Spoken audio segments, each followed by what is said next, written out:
Welcome to the Great Detectives of Old Time Radio. From Boise, Idaho, this is your host, Adam Graham. If you have a comment, email it to us, box13@greatdetectives.net. Follow us on Twitter at Radio Detectives and give us a call, 208-991-4783.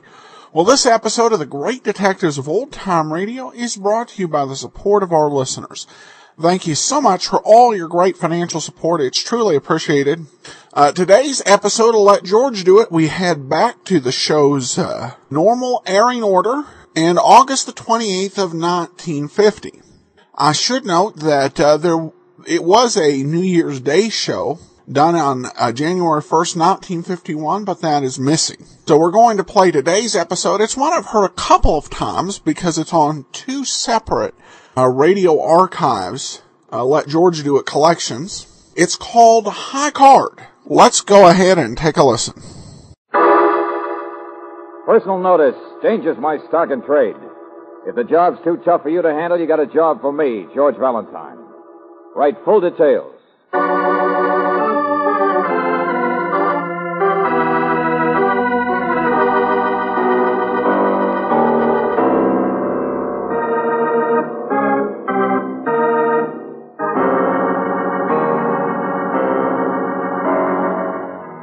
Standard Oil Company of California, on behalf of independent Chevron gas stations and Standard stations throughout the West, invites you to Let George Do It.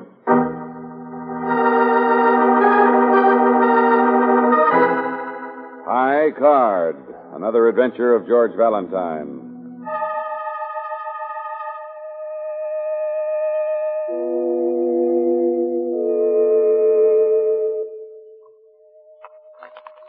Well, it's 10 o'clock already, gentlemen. Shouldn't we... I mean, my watch says 10. Chester has the cards and... Sure, what are we waiting for? We're going to do it, let's get... No! Insane. Otto, this is crazy. It's insane. It was your idea, wasn't it, Norton? Yes, but a man's guilt is no more to be bandied about. Oh, get off the word. There's the good name of the man to be thought of afterwards. Let's get it over with now. All right. How about you? Huh? What? He's had a good many, Mr. Norton. I'm not sure that I'm all right. Yes, I'm all right. Okay, give me those cards. Spread them out on the table. I know what I'm doing. Well, hurry up, huh? Get it over with, the four of us. We'll need a piece of paper. Envelope here in your jacket. Do you mind? Of course I do, if it's got my name on it. Valentine. George Valentine. What?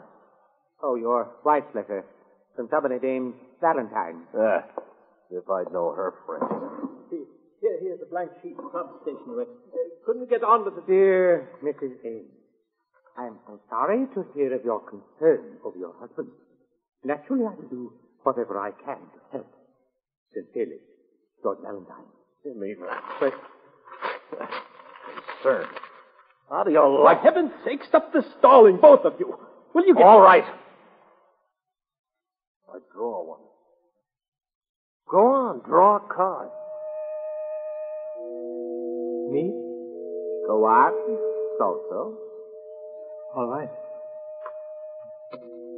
9 of diamonds.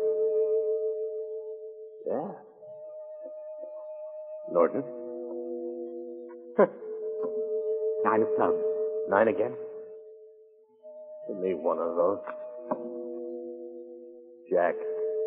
Diamonds. All right, Chester. Huh? Your turn. Draw. Oh, I'm all right. Draw? Oh, yes. King. King of Hearts, look. Chester drew the King of Hearts. Shut up. You understand, Chester. High card. Yes. Yes, the paper. Here. You can use the pen. I'm all right. I, Jeffrey Chester, hereby confess 1 year ago to this date, it was I who murdered Miss Dorothy Pullman. After 10 o'clock now, Chester. I'd like to have a drink or two. I'll have to run down to my boarding house. There's a bill I should pay. The watchman's spare gun is in the locker room, and it would look better if you did it at the same place that... Leave him alone, Salto. I'm all right. I could run downtown first, then come back, have the drinks, if I could borrow your car, Mr. Ames. Sure, Chester. Go over and get your money car. Sure. Thank you. You don't have to worry, any of you. I'll be back. The club bar, drinks. We always had two, she and I. But I'm all right. You can mail my confession of guilt to the police. I got the high card. I'll be dead by midnight.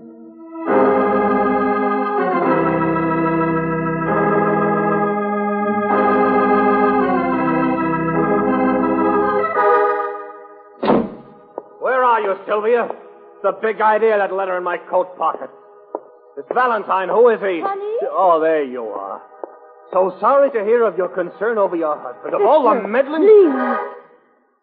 Hello? This is Mr. Valentine. Miss Brooks, my husband, Mr. Ames. Oh, how do you do, Mr. Ames? My foot in my mouth. Just who are you? Did you have a nice time, darling? Where have you been? Huh? Oh, over to the club. Yeah, they let me in. Playing a little cards, that's all. Look, Mr. Ames, I had a letter from your wife. My wife I'm is only... leaving me. What difference does it make? Go on, get out. She's hired snoopers before, my friend. You can't. Oh, shut up. Listen to me.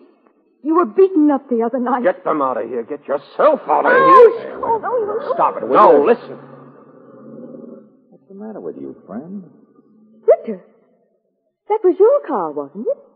Driving away? Yes. Yes, I loaned it. Somebody needs it for a while tonight. He's got some things to do. Mr. Ames, I know I'm butting in, but your wife has been worried, and I'm only Please. here. I'm going. Back over to the club.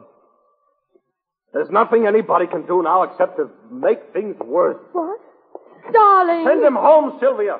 I'll take care of myself. Oh. I put your letter in his pocket on purpose, Mr. Valentine. He'll never listen to me or believe me. It was certainly an understatement when you said he was upset. Yes. But you haven't said why yet. Now, just what's going on tonight, Mrs. Ames? Where's your husband really been? I don't know. Playing cards, I guess. He doesn't generally, but no harm could come out of that, could it? Maybe not. You said he'd been beaten up. Oh, yes, I know he's in danger. Go on. Your husband's a lawyer, isn't he? He was until a year ago. His practice disappeared on him. What do you mean? Suspicion, distrust, whispers. This is a small town, Mr. Valentine. A very nice town. My husband used to be a very nice person. What happened? Have you ever heard of the Dorothy Folman murder case? Well, yes, I think so. Only I don't remember. It was never solved. She was murdered, beaten up. It was horrible. They never even found the weapon. Police, experts, everyone's been over it 1,000,000 times. It was a whole year ago. They'll never get a confession from anyone. Mrs. Ames, was your husband... My husband was very nearly tried for that murder. Oh, I see. But then if he weren't tried, then... There are people in this town who really believe that he killed her. Who'll always believe it. There wasn't any actual evidence. But the circumstances. Horrible, sordid. Now look, Mrs. Ames. Mr. Valentine, we have children. I'm taking them away. I have to. He won't leave. He's so mixed up, bitter. I don't know what he'll do. It keeps getting worse and worse. All right, now just take it easy. I'll go after him, see if there is anything I can do. You'll never listen to me. Brooksy, stay here, will you? Get her off to the train. Mrs. Ames, just tell me one thing, will you?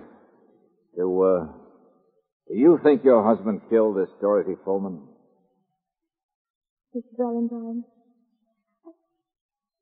I don't want anything worse to happen. That's all.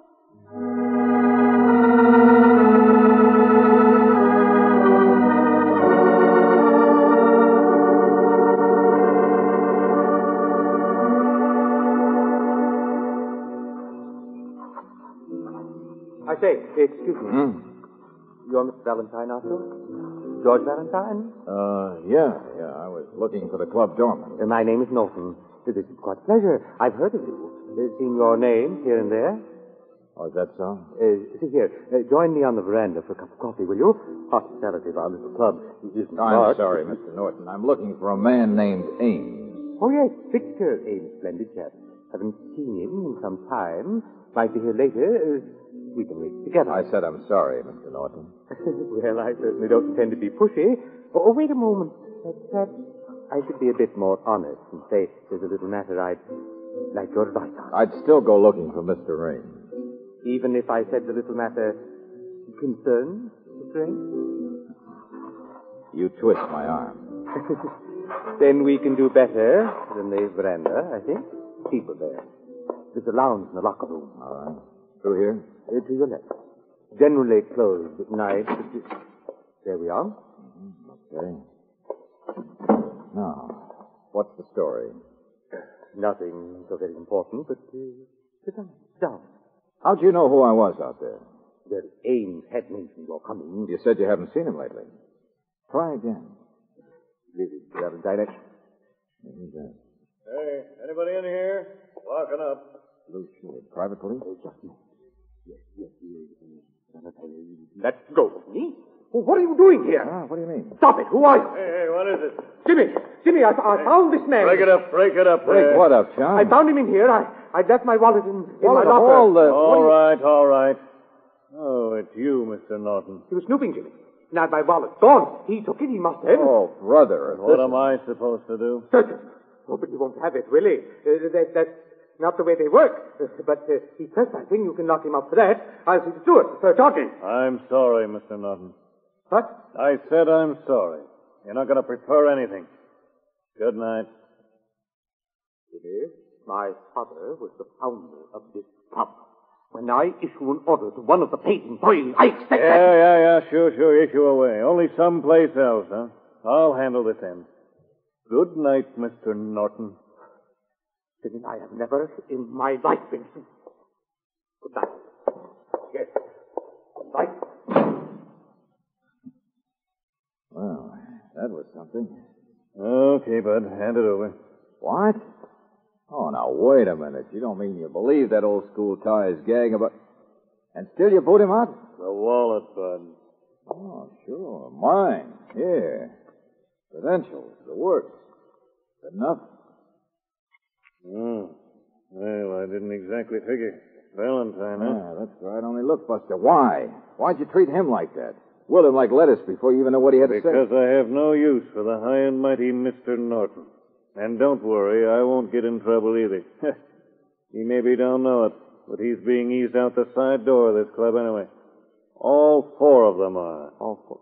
Will you clear that up? You ever hear of the Dorothy Fullman murder? Well, that nice, dignified man there, that Norton. For my money, he's the one that killed her.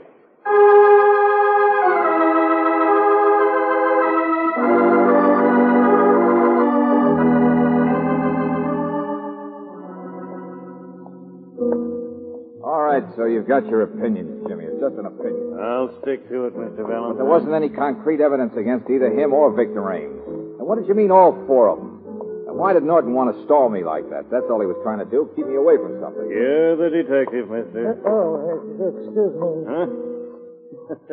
Hello, Mr. Chester. Oh, Jimmy, just standing here having a couple of drinks. I was downtown. Yes, that's done. Looks like you've had enough. Oh, no, I'm all right. I'm fine. I'm all right. Sure, Mr. Chester. See him? Oh, that guy? He's one of them. Say it faster, will you? One of the four. Dorothy Fullman was murdered in her house just over the bluffs across the golf course. Yeah? They never got enough evidence. They never will. But the police did prove that it couldn't be anybody else. It had to be one of the four men mixed up with it. Who are they?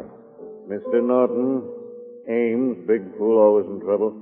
Another man named Salto. He asked me, he couldn't have got to first base with her. And Chester there. Oh, I get it. Not much left of Chester, is there? All of them have changed. But he don't even know what he's doing anymore. Nobody will confess, no evidence. Oh, Jimmy, come here. Now, excuse me, Stewart, back to business. No, I'm right behind you. Huh? That's Victor Ames with him, isn't it? With the steward? Sure it is. Valentine. Yeah, we catch up again, friend. It's a busy night. Excuse me, gentlemen. Jimmy, there's trouble in here. What? The card room, the one with the back entrance. I put those cards in there myself just this evening. Valentine, I've got to see you alone. Hold it, will you? Go on, Stewart. This deck of cards. Some men have been playing in there, apparently, or drawing high man or something. Well, what is it? What's the matter? Well, sir, it's more puzzling than anything else. At a club like this, someone was being dishonest. A rather hasty job, but here you see, this deck has been marked.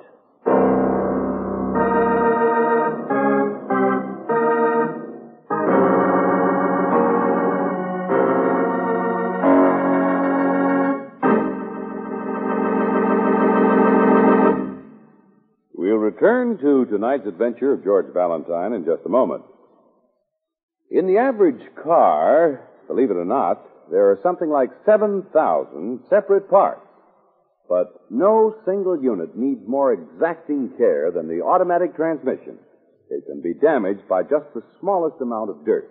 Low fluid level also would be harmful to this precision-made unit. Now, if your car has an automatic transmission, here's the way to keep it in order, to avoid trouble and expensive repair. Have this vital part checked every 1,000 miles at a standard station or independent Chevron gas station. Here, the men are carefully trained in the care of automatic transmissions. It's important to have the fluid drained and refilled at regular intervals. Superior care of automatic transmissions is another car-saver service at independent Chevron gas stations and standard stations where they say and mean we take better care of your car.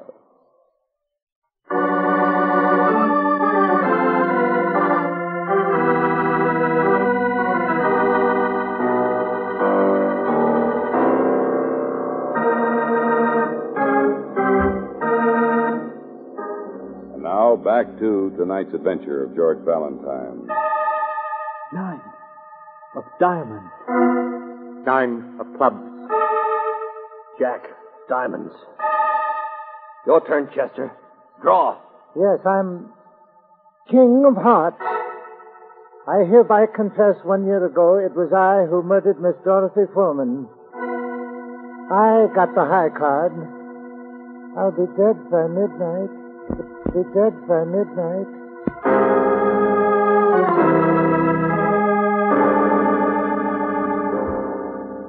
Only if your name is George Valentine, all you know is that Dorothy Fullman murder case has never been solved. That there were 4 suspects, but the police have despaired of ever finding out who her murderer was.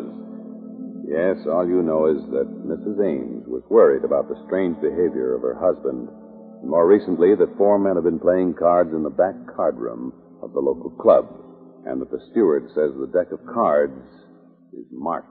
No, they can't be. Give me Hey, those. take it easy, Mr. Ames. Let's see, Stewart. They're not marked. What's bothering you so much, Mr. Ames? Kind of a crude job. Yes, Jimmy, little ticks on the edges, like this. The person who did it could tell the cards, all right. Get out of here, both of you, Jimmy Stewart. Hey, slow down, Buster. Look, I've got to see you, Valentine. I've got to see you alone. Have you been sampling some of that stuff Chester uses, Mr. Ames? What's so important about Chester. Chester. Hey, where are you going, Miss Ames? He was downtown. He's back now. Look, Buster, will the you bar. please? He's here in the bar. He's having those last 2 drinks. Well, there you Oh, are. hello, Angel. Oh, Mr. Ames, I saw your wife at the station. She said to tell you. Yes, of course. Where is he? What? Little guy, Brooks. He was in here a few minutes ago. He was having a couple of drinks. Yeah, he's gone now. Well, I did see somebody leaving just when I came in. He looked like he could use a little sleep. It's 5 minutes to 12. Time for you to clear it up, friend. Where's Chester going? What's happening tonight? Could have been any one of us. I mean, the cards marking them. But I didn't try to save my own skin. I would have gone through it if I'd been high man. What on earth? I'm trying to remember. The watchman's spare gun, that was it. Quit fooling, Buster. What? Yeah, the closet, the back hall. Come on, hurry, will you? The watchman's gun, that was it.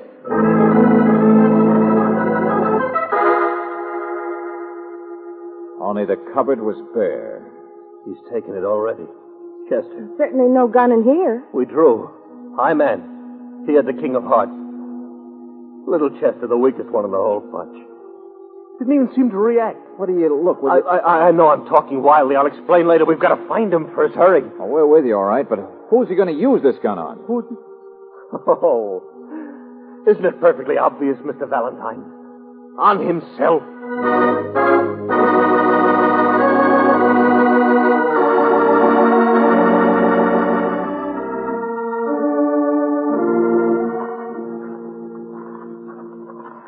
Just like Jimmy said. House over by the bluffs across the golf course. It's certainly deserted looking. For sale, for lease. Chester must be here. It's where he'd come. Dorothy Fulman's house, huh? Where she was killed? Yes, in the living room. Found her body there. Beaten to death. Door's open, you see. Chester? Chester! Well, he's not here. The fall guy. Well, we're a long way on the outside of that old crime now, aren't we? Perhaps we beat him here, missed him in the dark. Chester! What do you mean, George? Ames here knows what I mean. This is where it happened. It wasn't a pleasant crime. And inside a man, a terrible thing like that can get bigger in a year. Huh? Mr. Valentine, I didn't kill her. Sure. That's what they all say. But Buster, I'm just finally beginning to realize what a hopeless, crazy thing is happening tonight. Wait a minute, George, listen. Upstairs. Come on. Chester? Where are you, Chester? It's me, Victor Ames.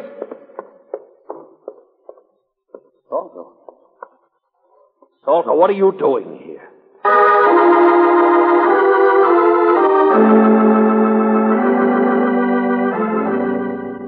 Mr. Valentine's all right, Salto. He knows the whole story now. But I didn't mark any cards. It wasn't me. Then what are you doing here, Salto? Hiding? Leave him alone, Ames. Leave him alone.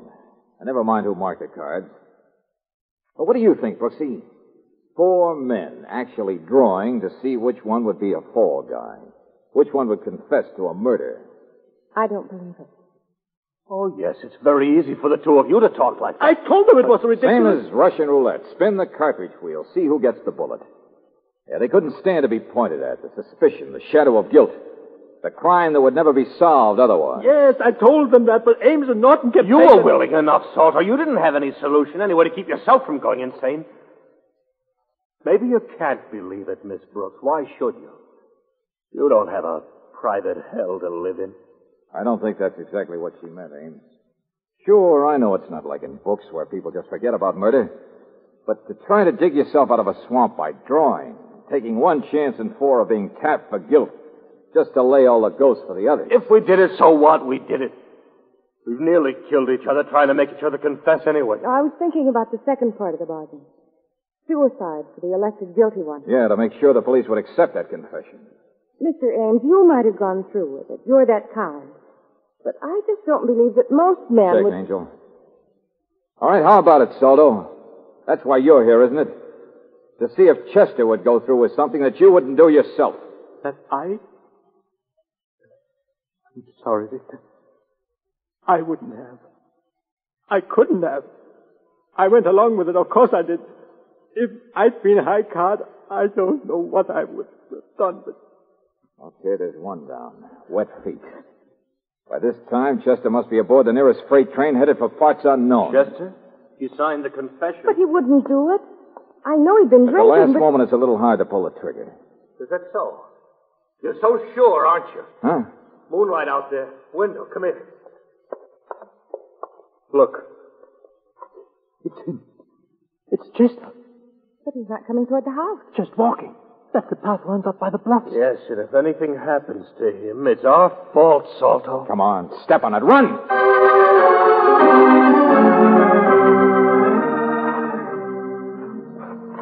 Chester! Chester!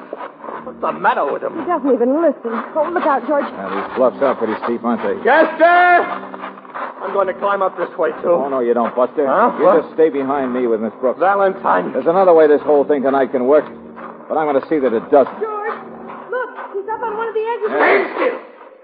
Oh, What a... Norton! get out of here. Leave him alone. Norton, wouldn't you know? Stand still. I'm warning you, I have a gun. Oh, yeah, sure. The one from the watchman's locker? He didn't take it, Chester didn't take Hey, what's all this? So you did. Sure. You guys wouldn't just make a deal for somebody to commit suicide. You'd get him to write a confession and then murder him. He killed her. He killed Audubon. He confessed.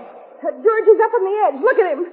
Leave him alone. He'll jump, I tell you. Look at the way he's acting. I just followed him. To give him the gun he didn't take. James, listen. It will all be over. For all of us. Oh, you inhuman old... Let it happen. If you don't, it'll be the same thing over and over and over again. Yeah, look. We can't stop him from here, and he does look like he wants to jump. Okay, so I've been wrong, so I... Valentine! Get out of the way with that gun! Okay, now you're all right, Norton. Stay there, all of you. Chester! Mr. Chester! I'm all right. Yes? Mr. Chester, now you listen to me. I can't reach you. But get away now. There's something I'm going to do. Yeah, I know. Kill yourself. But you were supposed to do it where she died, weren't you? Wasn't that the agreement, Chester, to make it look good? Can you understand me, Mr. Chester? Well, I'm all right. That's it. Just keep looking at me. It should have been the living room, though. Or were they always wrong? She was beaten, bruised. I remember they said they never found a weapon. Was it really up here that she died? Did she dump? Was she thrown?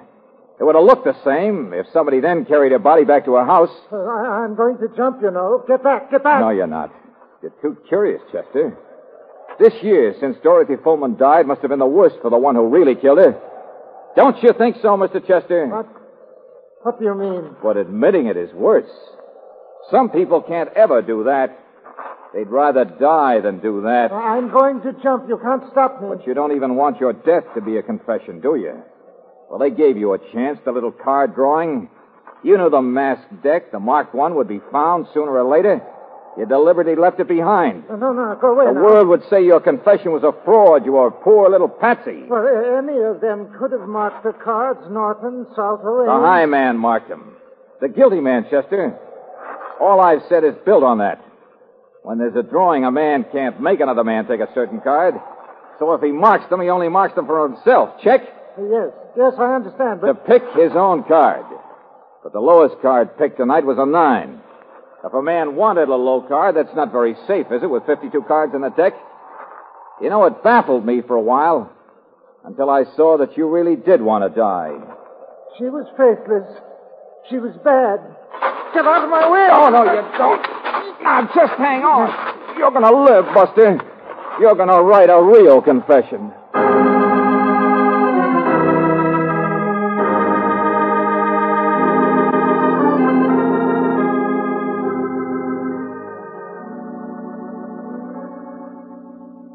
George, it did work out that way, didn't it? Yeah, Brooksy, they pieced it together again.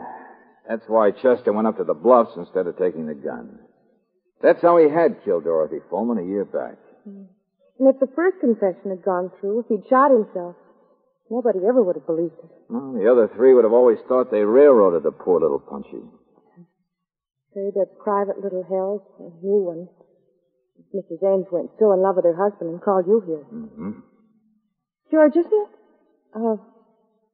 remarkable what a woman will do for the man she loves? Remarkable. Forgive, forget, protect. I'll remember that. Darling. The very next time I'm suspected of murder. Oh! Good night, Brooksy.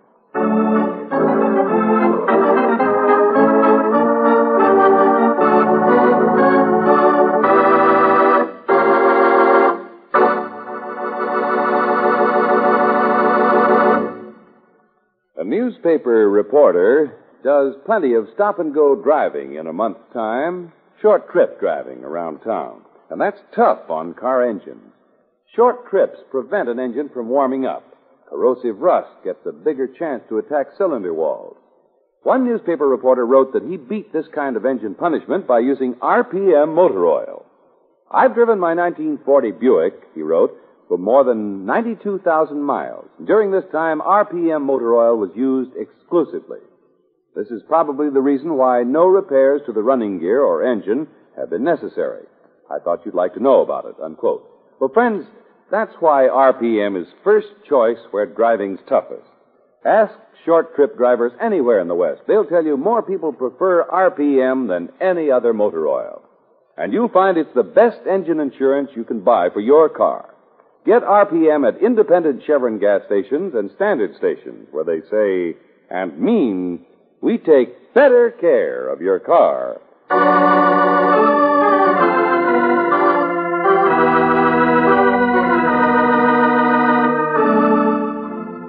Tonight's adventure of George Valentine has been brought to you by Standard Oil Company of California on behalf of independent Chevron gas stations and Standard stations throughout the West.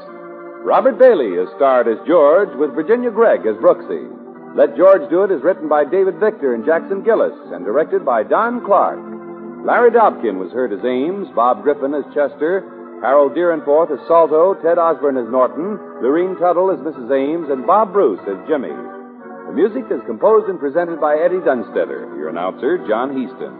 Listen again next week, same time, same station, to Let George Do It. This is the Mutual Don Lee Broadcasting System.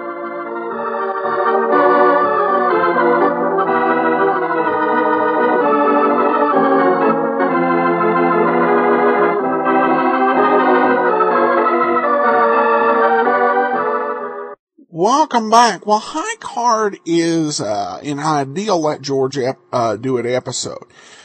Great suspense and a fantastic twist at the end when it turns out that all along the person who they're trying to save did actually do the crime, but if he'd been allowed to commit suicide, totally would have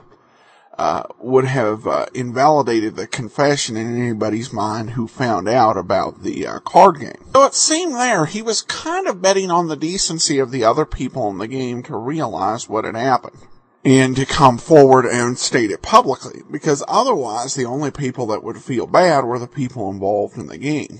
But they would also suspect that there was still a murderer among them. All right, well, now we turn to listener comments and feedback. This one comes from Amy, who says, I purchased your apps. Thank you so much for providing us who love old-time radio with great shows of the past. I love listening to your app, especially on long car rides. So much better than listening to today's radio. Thanks for all you do. Well, thanks so much, Amy, and glad you're enjoying our app, which is available for both the iPhone as well as for Android devices. Marla comments, I love your podcast. Bob Bailey of yours truly, Johnny Dollar, Let George Do It, is my all-time favorite voice of the detective era. I'm enjoying listening to Let George Do It series that I've downloaded on my iTouch. I have a long commute to my job each day and wanted you to know that you rock. Thanks for putting it out there for us. Well, thanks so much, Marla, and I think we between Let George Do It and Johnny Dollar, we've got several great years of enjoying Bob Bailey to come. And then we have got another vote, this one from Podcast Alley, just a simple comment of awesome podcast. Well, thank you. Appreciate all of your comments and your support.